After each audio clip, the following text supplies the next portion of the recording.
आपको लगता है यहां कोई साथ देने वाला है? अगर आप भगवत मार्ग के पथिक हैं, अभी आपको लगता है आपका कोई है, तो अभी बहुत बड़ा भ्रम है। पूरा का पूरा परिवार जा रहा है, 1 मिनट में रोड में नष्ट हो गया। काल है, किस समय कहां कैसे, 1 सेकंड का पता नहीं है। कैसे चैन से नींद आ जाती है तुम्हें? ये जो दुर्वासना के नाश की कृपा है, ये आपकी दिनचर्या है, यही सैकड़ों दुर्वासनाओं को भस्म कर देगी। तुमने खिलवाड़ समझ रखा है। चाहे गृहस्थ हो या विरक्त हो, तुम्हें जो दिनचर्या मिली है, ये दुर्वासनाओं का नाश करने के लिए श्री कृष्ण ने कृपा करके दी है गुरुजनों के द्वारा। इसको खिलवाड़ न समझो। प्रभु का प्रिय या गुरु का प्रिय वही होता है जो दिनचर्या में मिनट भर विलंब नहीं करता। ये गुरु कृपा है कि आपको डांट लगती है, आपको वचन सुनने को मिलते हैं, आप उसको स्वीकार कीजिए। ये मन की, ये दुर्वासना की वृत्ति को हटाइए। सुविधा भोगी बनने वाला कभी सच्चिदानंद का साक्षात्कार नहीं कर सकता। जानबूझ करके सुविधाओं का त्याग होता है, सुविधाओं में रहते हुए, और परमात्मा प्राप्ति की विकलता प्रकट की जाती है। समझ में नहीं आ। राग द्वेष की वृत्तियां, शरीर विलासिता की वृत्तियां, खाने पीने की वृत्तियां, सुख भोगने की वृत्तियां कितने दिन चलेंगी? मरना है, मरोगे। ये शरीर नाशवान, आज नहीं तो कल मरोगे। प्रार्थना मान लीजिए।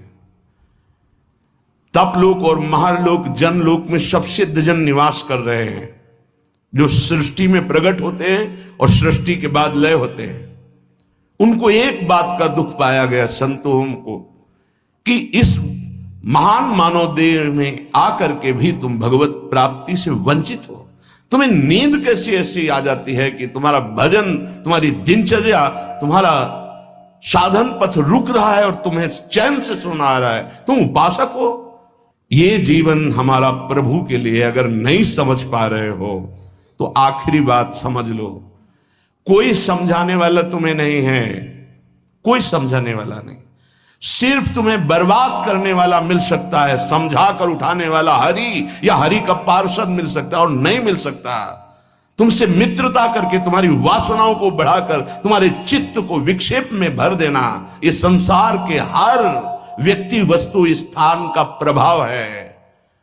तुम्हार सेवक असुरारी, 2 ही केवल बचा सकते हैं, भगवान और भगवान के भक्त।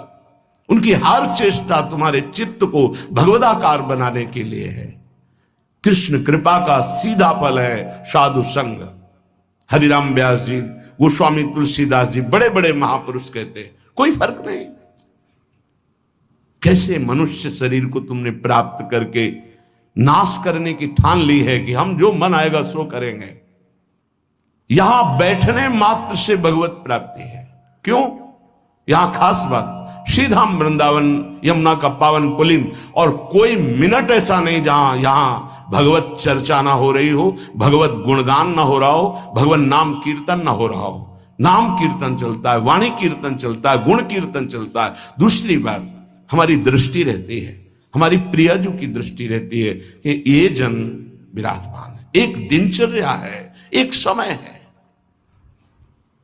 माकृष्य शर्वतीदम शुभलेन कृष्ण, हे कृष्ण मेरी इन दुर्वासनाओं को नष्ट कर दो। फिर प्रार्थना करता हूं सब उपासक उपासिकाओं से, गृहस्थ विरक्तों से, यदि आप हमारी श्री जी से जुड़े हैं तो आज्ञा पर ध्यान दीजिए। अगर आज्ञा पर ध्यान नहीं देते तो माया तुम पर ध्यान रख देगी, और उसके ध्यान रखने का मतलब है बैठे बैठे जलोगे, जैसे अंगार पर जला जाता है ऐसे जलोगे। दुर्वासना तुम्हें जला देगी, तुम्हें पता नहीं है। जब अपनी जीवनी शक्ति प्रभु की तरफ लगती है तो हरि गुरु को शीतलता प्राप्त होती है, वो प्रसन्न होते हैं। जब अपनापन करके तुम्हारी जीवनी शक्ति व्यर्थ नष्ट होती है तब जलन होती है उस अपनेपन के कारण कि तुम समझ नहीं पा रहे हो।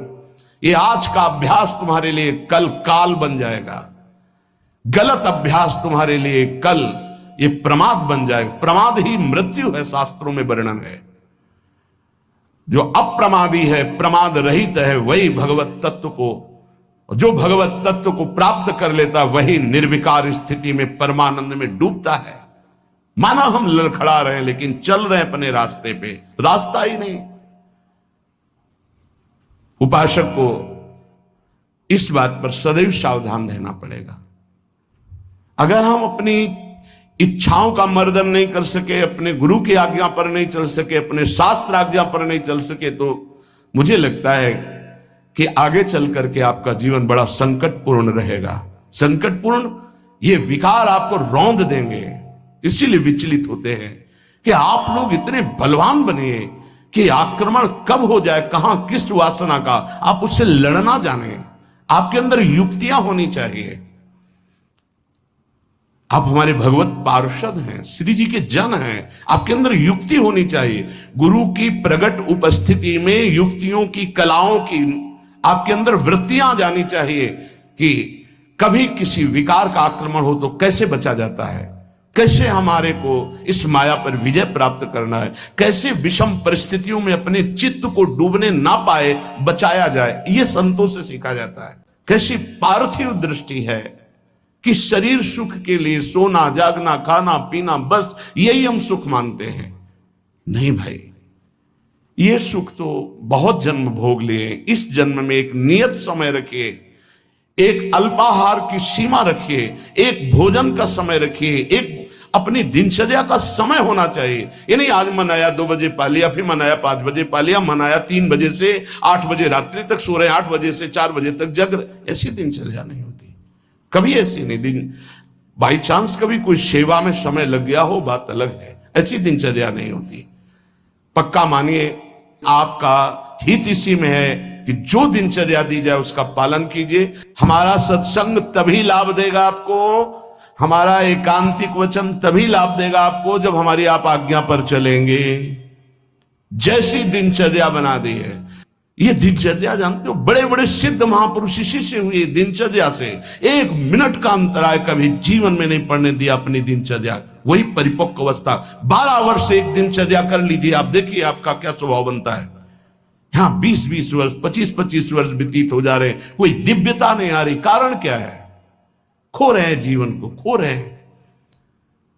बिल्कुल, कई बार हम चिल्ला चिल्ला कर कहते हैं कि आप समझिए, ये जो दिनचर्या है ये भगवान का स्वरूप है। जो गुरु प्रदत्त दिनचर्या है वही तुम्हें ब्रह्मबोध कराएगी, वही भगवत प्रेम कराएगी। ऐसे ही भक्ति वीडियो देखने के लिए आप मेरे चैनल को सब्सक्राइब, लाइक और शेयर करें। धन्यवाद।